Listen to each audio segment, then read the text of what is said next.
שואל שאלה פשוטה, מי מאיתנו לפני החתונה הלך ולמד 1.5 שעה, 7 פגישות, כפול 7 פגישות, קודם כל, מה תכונות האישה?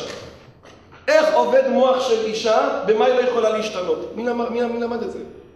מי מהיושבות פה הלכה לקורס 1.5 שעה, 7 פעמים עם מדריכה, ללמוד איך עובד ראש של גבר? רבותיי, היום אנחנו מתחתנים בלי ידיעה בכלל מה זה בית. בלי לדעת, מי קיבל הסמכה? אני שואל שאלה פשוטה רבותיי, תגידו לי אתם. כדי לנהוג ברכב במדינה שלנו, צריכים רישיון, כן או לא? כן. כמה מבחנים עושים לרכב? 2. אחד תיאוריה והשני מעשי. ומה זה לנהוג ברכב? זה קשקוש, זה שטויות, מה זה לנהוג ברכב? 2 מבחנים מהממשלה אתה עובר. מבחן ראשון תיאוריה, מבחן שני מעשי. על מה? על רכב. אז לרכב צריכים רישיון, כן.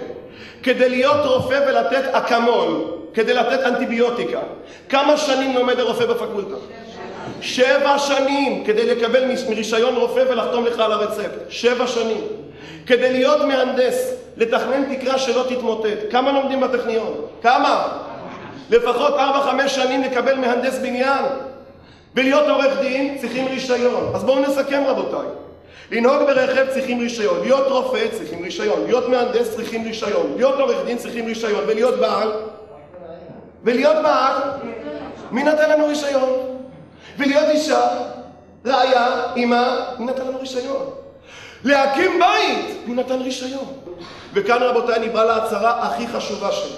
אני שנים טיפלתי בבעיות שלום בית, שנים. זוגות ישבו אצלי בסלון עד 3 בבוקר, מלחמות עולם, מוצאים לשון, עושים חמישיות, מילים קשות. אני טיפלתי שנים בבעיות שלום בית.